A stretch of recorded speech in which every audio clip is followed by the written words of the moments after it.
भारत के शिक्षा मंत्री रमेश पोखरियाल विज्ञान के विद्यार्थी नहीं है, वो बेसिकली आर्ट के विद्यार्थी है।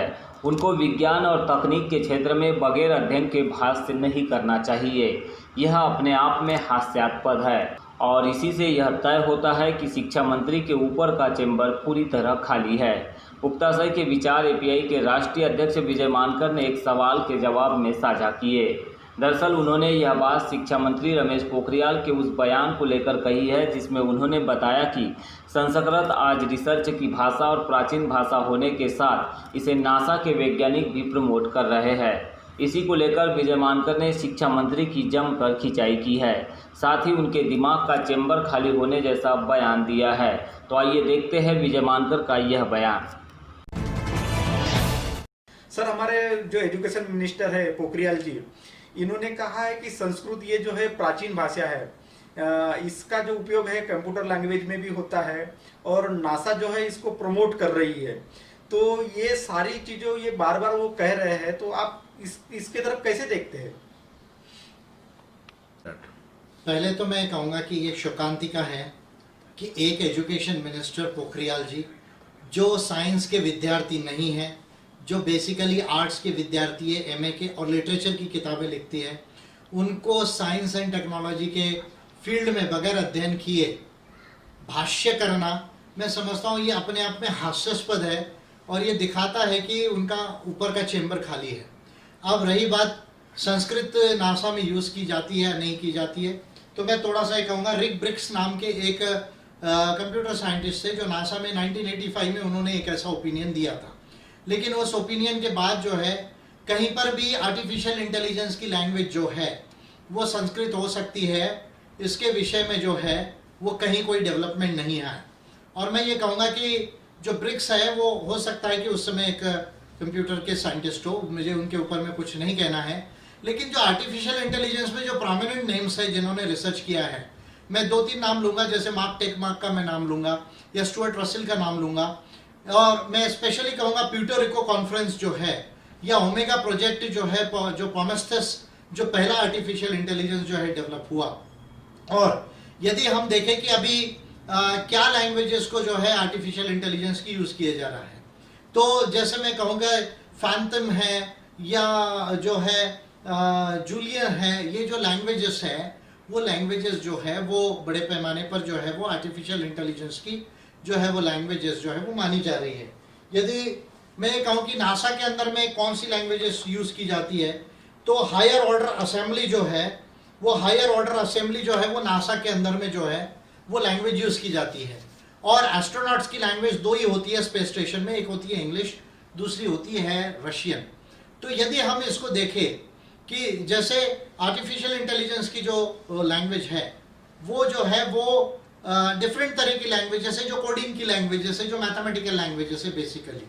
और यदि हम इसको ठीक से समझना चाहे तो कोई भी ह्यूमन लैंग्वेज जो है वो मशीन को जो है वो लर्न कराने के लिए जो है वो उपयुक्त नहीं है। उसके लिए मैथमेटिकल और कोडिंग की लैंग्वेजेस जो है वो डेवलप की जाती है, तब जाके जो है मशीन लर्निंग जो है वो डेवलप होता है।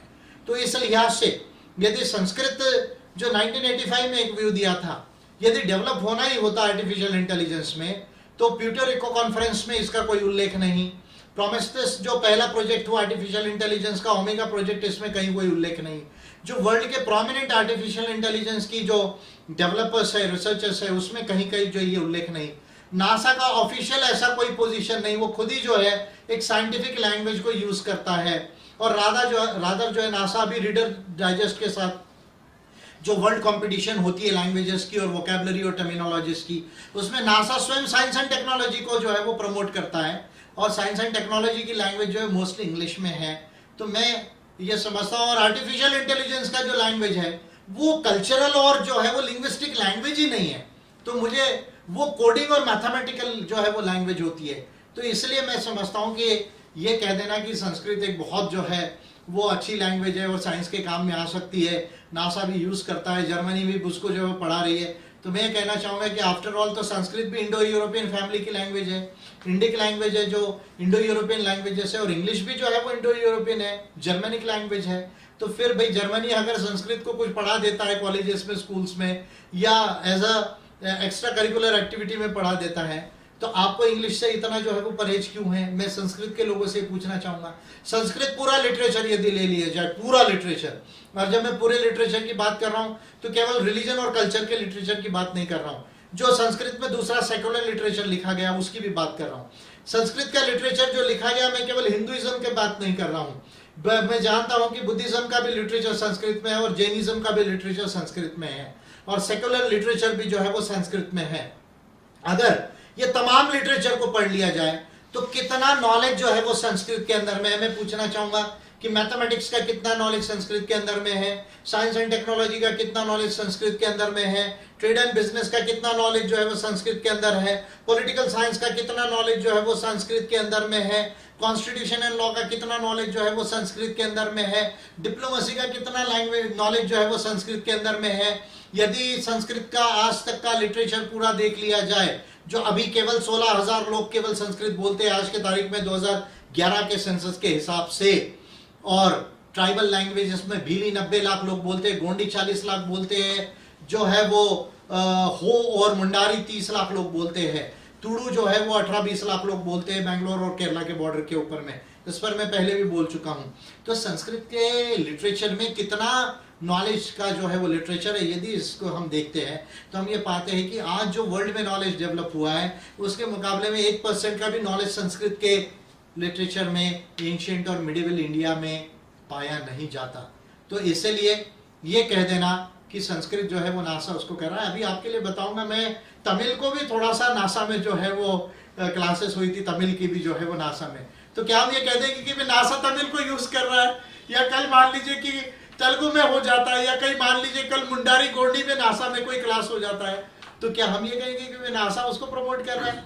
साइंस की लैंग्वेज ये मैथमेटिकल होती है, कोडिंग की लैंग्वेज ये मैथमेटिकल होती है, ये कल्चरल और लिंग्विस्टिक नहीं होती है। तो मैं समझता हूं कि इस बेसिक डिफरेंस को जिस देश का एजुकेशन मिनिस्टर ना समझ पाए उसकी बुद्धि पर मुझे तरस आता है कि वो देश का एजुकेशन मिनिस्टर होने लायक है या नहीं है। और वैसे भी बीजेपी को तो मैं जो बोलना है वो बोल चुका हूं।